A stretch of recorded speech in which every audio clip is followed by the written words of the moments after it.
There is nothing the mentally ill, the mentally disabled want more than to be normal. You talk to anyone with a mental illness, personality disorder, mood disorder, anxiety disorder, or some other form of mental disability.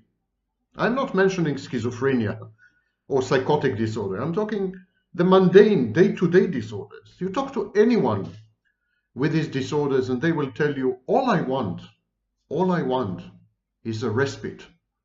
All I want is a break, a lucky break. All I want is to have a normal life like everyone else, like everybody around me.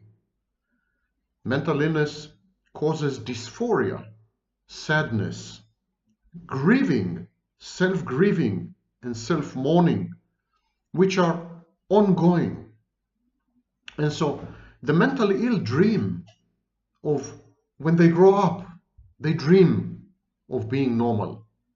Unscrupulous, vainglorious, grandiose, and unethical therapists and psychologists are taking advantage of this ardent and fervent desire to be normal, and they lie to their patients, deceive their patients, and sometimes deceive themselves into believing that, yes, these patients can be normal, given enough medication, given enough therapy, given enough investment, which goes, of course, to the pockets of the therapist.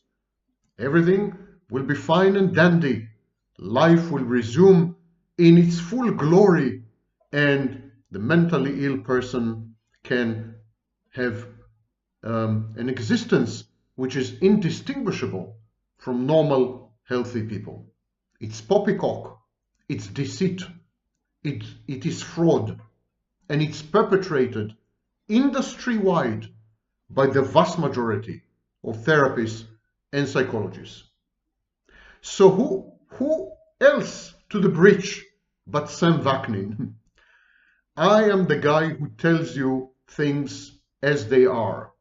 I am the in-your-face psychologist, the one who breaks all the taboos cheerfully and with a smile and a glass of red wine. Yes, it is red wine, not what you're thinking.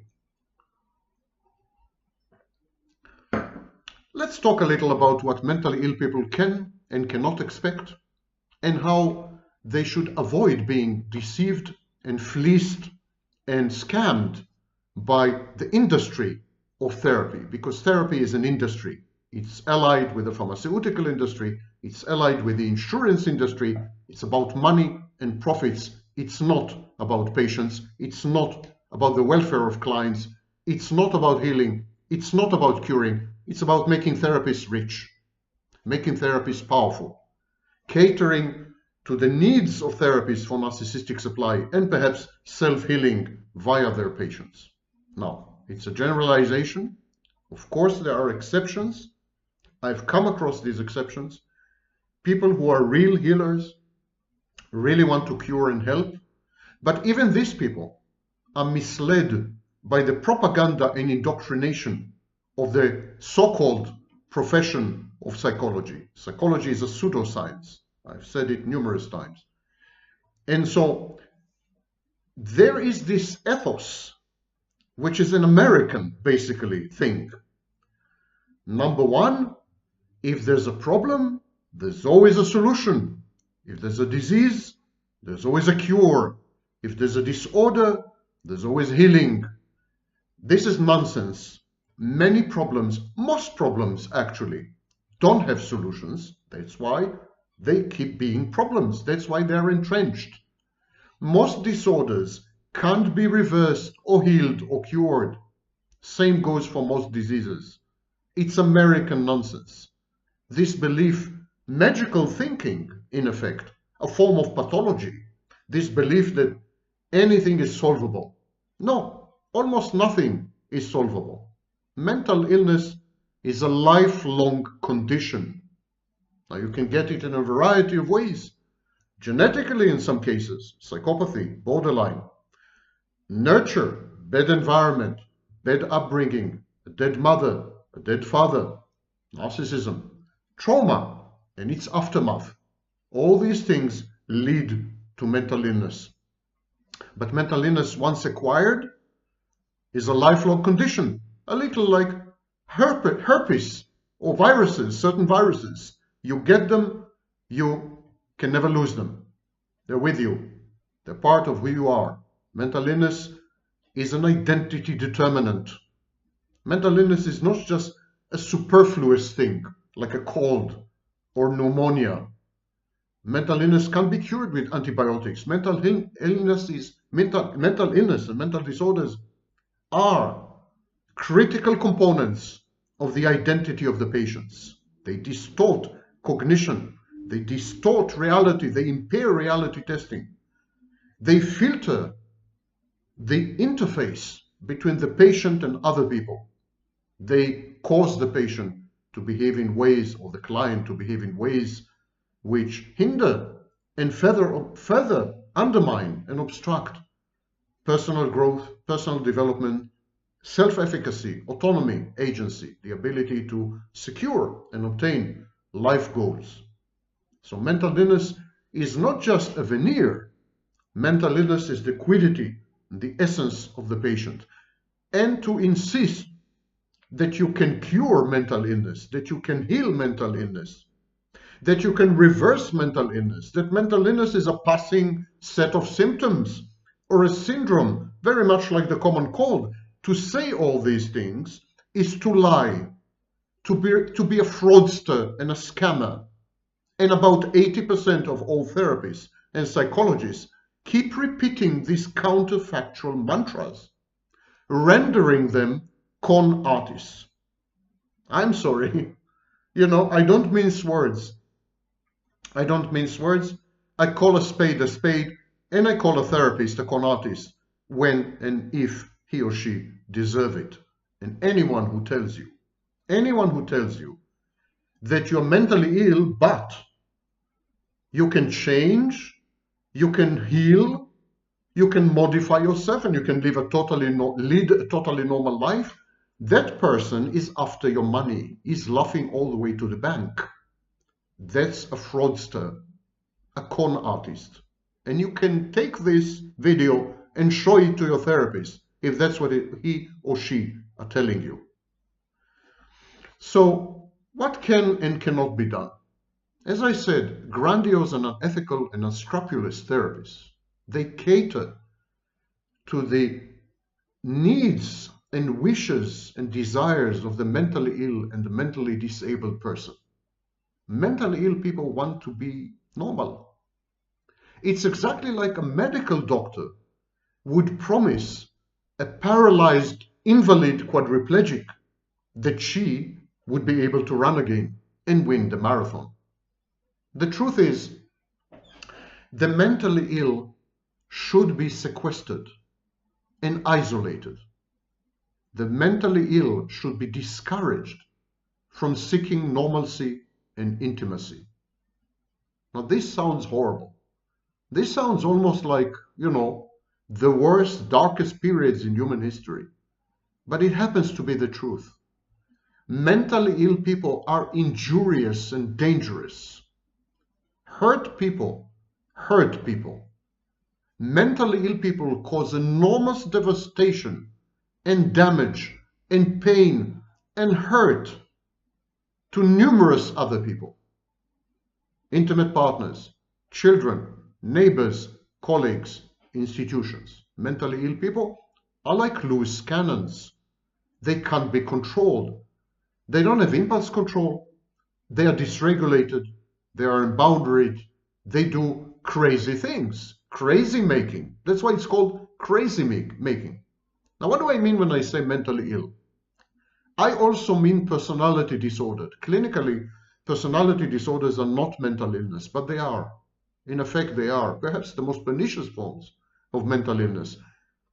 Scholars like Kernberg didn't see much of a difference between borderline personality disorder and psychosis. I don't see much of a difference between narcissistic personality disorder and schizophrenia. These are serious, critical mental health flaws and mental health dysfunctions. And so the mentally ill should be managed. They should be regulated. They should be isolated. Mentally ill people should not have relationships. If you are a conscientious therapist, you should discourage your mentally ill patients from teaming up with other people and destroying their lives. You should tell your mentally ill patients to not get married, to not bear children, to not have families, and to not gain access to certain institutions. Even today, if you're mentally ill, if you're diagnosed, you cannot work in the intelligence community. You cannot join the army or certain branches of the army. There are certain things that are closed off to you if you are diagnosed with a mental illness, and rightly so. The mentally ill are a danger to themselves and to society and to their so-called nearest and dearest. They should therefore be considered as vectors of disease, as carriers of a dangerous virus known as mental illness. Exactly as we would isolate someone with typhus or with an infectious disease, we should isolate the mentally ill. We should not allow them to pretend to lead a normal life. They are incapable of normalcy. They're incapable of functioning. All they do is wreak havoc and inflict devastation and destruction upon everything and everyone around them. Why would we tolerate this? Why would we encourage this? Why would we lie to these anyhow miserable people that they can ever be normal and lead a normal life? Some high-functioning patients compartmentalize their mental illness. We know, for example, that patients with paranoid personality disorder are perfectly able to reason, to be logical, and to be moral in most settings. This compartmentalization is a key. An accomplished professional by day prostitutes herself intoxicated by night. A beloved medical doctor turns pedophile after the working hours, or a murderer, Dr. Shipley. A respected politician burgles homes by moonlight. These are all real cases. Mental illness is an enclave. It's a reservoir. It's an island. And yes, we can isolate, sequester, firewall it. We can minimize the damage of mental illness if we prevent mentally ill people from engaging in certain interactions, from integrating themselves in certain social institutions, most notably the family. We should accept reality. We are very far from knowing how to treat mental illness. I would say we don't even know what is mental illness. We've just started to study the brain, which allegedly is the seat of mental illness. We're at the very beginning. We're at the inception of these twin wannabe sciences, neuroscience and psychology. It would take centuries before we know what we're talking about. And yet, grandiose as we all are, as we all had become in our narcissistic societies, neuroscientists tell you they know everything about the brain. And psychologists tell you they can cure you, they can heal you, they can change you, modify and transform you, give you a better life. They have the magic formula which had eluded humanity for 10,000 years. The wisest of men knew that they know nothing. And yet, modern day psychologists know everything. This is narcissism, bordering on psychopathy. This is sickness. The sickest profession on earth is psychology. Most psychologists and therapists are so poisoned in this toxic environment of grandiosity that they essentially become narcissists. So we need to get off this high horse. We need to face reality. look it in the face and admit there's very little we can do to help people with mental illness. We can teach them how to cope, regulate emotions, reduce mood lability, not harm themselves, set realistic life goals and pursue them. Yes, we can teach all these things. But if you put all of them together, that's not healing, that's not curing, that's definitely not normalizing. These people are not normal, and they will never ever be normal. Why pretend? Why fool them? Why fool them? Why deceive them into believing that they could ever be normal? Why inflict these people on other people? This devastating affliction of mental illness, it's contagious. Why release these people into the general population, the environment? When people who are mentally ill compartmentalize their mental illness, when it is confined to a specific time, a specific phase in life, a specific period, or with specific people, or in specific behaviors, this compartmentalization, it functions like a pressure valve, a dysregulated and unboundaried release of anxiety, mitigating and ameliorating anxiety by acting crazy, by acting out, by decompensating.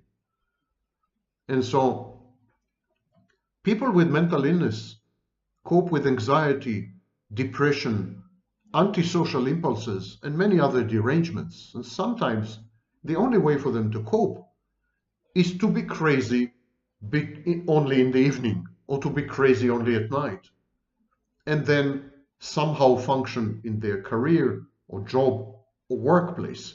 We should allow this. When there are areas of high functioning, we should encourage these areas. So if we have someone who is mentally ill in all ways, but is a genius artist, we should place the emphasis on the art. If we have someone who is addicted to substances, mentally ill, borderline, depressed, anxious, and I don't know what, and has a thriving career, we should redirect this person to invest her resources, her scarce and dwindling resources, in her career. We should isolate the areas of life which are high functioning. We should encourage the mentally ill to focus their energies exclusively on these areas. So if you're mentally ill and you have a spectacular meteoric career, but your relationships suck because you're mentally ill, stop having relationships. Don't seek intimacy. Give up the dream of a normal family, of children. It's not for you. Not everyone is capable of having relationships or intimacy or family or children. Focus on what you're good at. Are you an artist? Are you an entrepreneur? Are you a psychologist? Are you a scientist? Are you an athlete? Are you a judge? Are you a professor? Whatever it is that you're good at, whatever field of your life you do function in, whatever field of your life is highly functional, focus on that to the exclusion of all else. If you're mentally ill, you will never ever be normal. Ever. It's a pipe dream. It's a lie. It's the deceit embedded in the field of therapy. Therapy is deceitful because it sells you a dream which can never come true. Give it up. Find out what you're strong at, your limitations, and your weaknesses, and frailties and flaws. Distinguish between the two, and focus on the former and ignore the latter. You're mentally ill. It's a disability. It's exactly like being amputated or paralyzed or affected by a chronic disease, such as, I don't know, diabetes. You have to accept reality.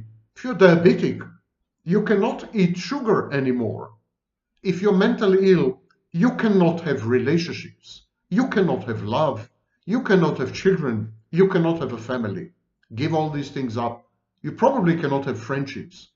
In some other forms of mental illness, you cannot have a career. Focus on what you can have, not on illusions and delusions sold to you by the therapeutic, pharmaceutical, industrial complex. And if you are on the receiving end of mentally ill people, forgive these people. Don't rage at the mentally disabled. Don't mourn what they could have been. Don't let their accomplishments and standing in society mislead you. In the vast majority of cases of mental illness, there's nobody home. These people are long dead. They're just taking their time, realizing it, and then accepting it. They know not what they're doing because there's no they. They're not there. They're spiraling out of control. They're threatening to take you with them. Don't let them. When you're confronted with the mentally ill, do not try to make sense of the choices and actions of these poor miscreants and misfits. There is no reason or rhyme or sense or logic to what they're doing. Just move on with your life. Forget them. They are lost causes in the overwhelming vast majority of cases. Don't invest your scarce resources in unnecessary therapy and such hype. Of course, in many cases, therapy is useful, but ironically, therapy is useful mostly for healthy people. It is an abysmal failure when it comes to true mental illness. Remember this, you're under no obligation to sacrifice yourself and to love the mentally ill. Your remote sympathy and pity are sufficient offerings. Safeguard your life, protect your sanity, stay away, remove such people from your life post-haste, regardless of how agonizing such a break may be to you. You love them, but no contact is the only way for you to survive. Do not be a rescuer. Do not be a savior. Do not be a fixer, lest you end up being in need of rescuing, saving, and fixing.